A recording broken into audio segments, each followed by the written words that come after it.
beautiful people, and welcome back to Wine Chat. My name is Emma and I'm a certified sommelier with a mission to spread wine knowledge and to help you drink better. Today is Global Champagne Day, celebrated on the fourth Friday in October every single year. It's a celebration of the world's favorite sparkling wine, and to be honest, probably the most iconic sparkling wine. Well, there's lots that we could talk about when it comes to champagne. Today, we're going to talk about one of my favorite types of champagne producers. Did you know that there are different types of champagne producers? We're going to look into that, and we're going to talk about my personal favorite and probably the favorite of sommeliers worldwide, grower producer champagnes. So let's chat about it. Before we dive into grower champagnes, let's take a quick look at the 7 official different producer types when it comes to champagne. To find out what kind of producer made your champagne, have a look on the bottle for 2 small letters.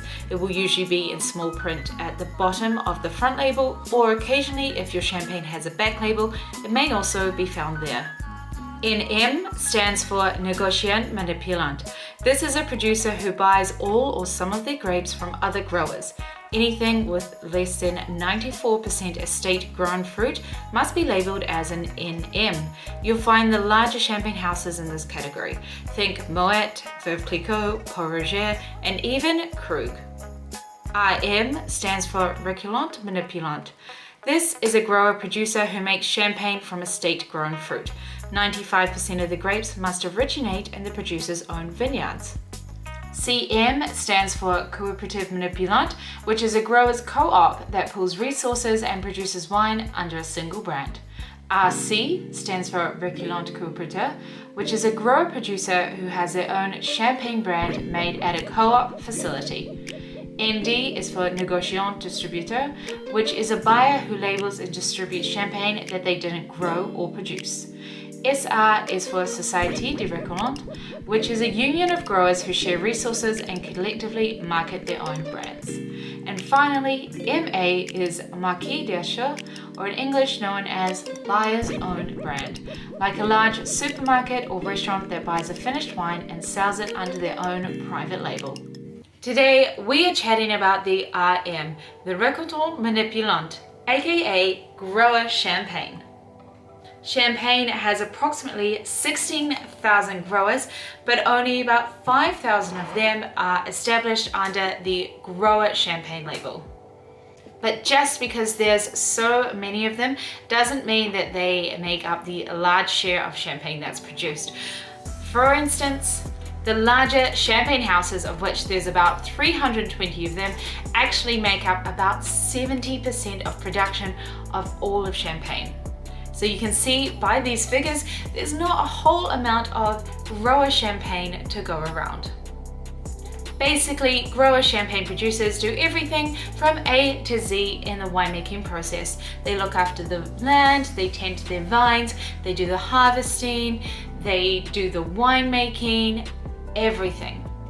Now this is a little bit different to the larger houses, wherein they will buy in most of their grapes. They don't have to do any of the work in the vineyard. They just receive the grapes, they press them, and then they make the wine in their large facilities.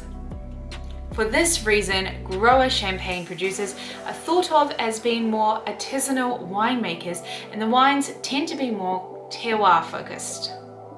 Is grower champagne better than the large champagne houses? Sometimes, but not necessarily. You have great, incredible, and also kind of average grower champagnes, but in the same vein, you also have amazing, grand, large champagne houses that produce great wine, such as Krug, and then you also have some very average large champagne houses. What I love about grower champagne though is the amount of diversity that you get, and not just between producer to producer, but even within a producer's range.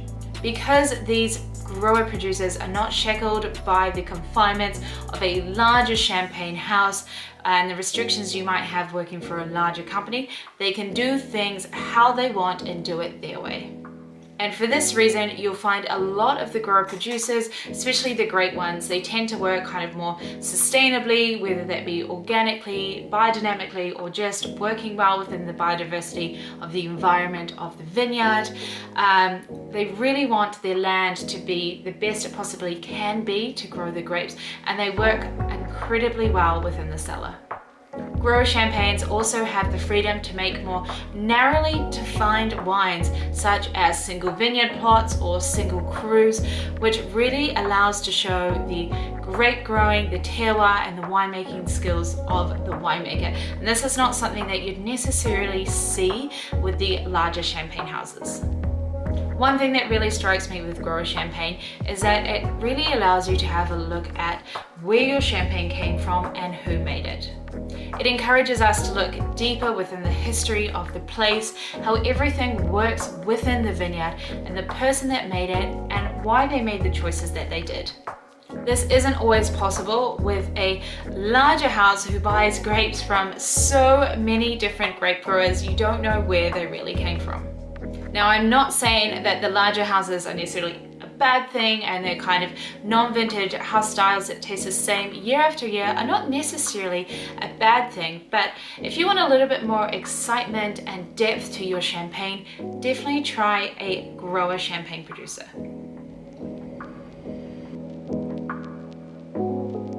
Some of my favorite grower producers include Durai, Pierre Peters, Cedric Bouchard, and J. LaSalle, just to name a few. Now, you may have to pay just slightly more when it comes to buying a bottle of a grower champagne, but trust me, it is well worth it. Especially when you consider what goes into making them and the small company that it comes from. It really is money well spent. If you want to know more about grower champagne producers, I would highly recommend the book Bursting Bubbles by Robert Walters. It is an in-depth look into the world of grower champagnes and really looking into the terroir, the people, and the wines. Now, the champagne I've been sipping on is definitely a grower champagne. It's from Baptiste Lancelot. It is Brut Tradition.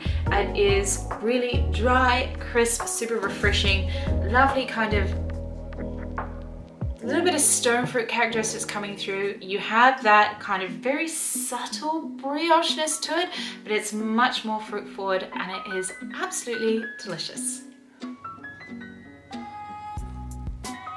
Thank you so much for watching. Make sure you leave a comment down below on what champagne you would love to drink for Global Champagne Day, and bonus points if it is from a grower producer.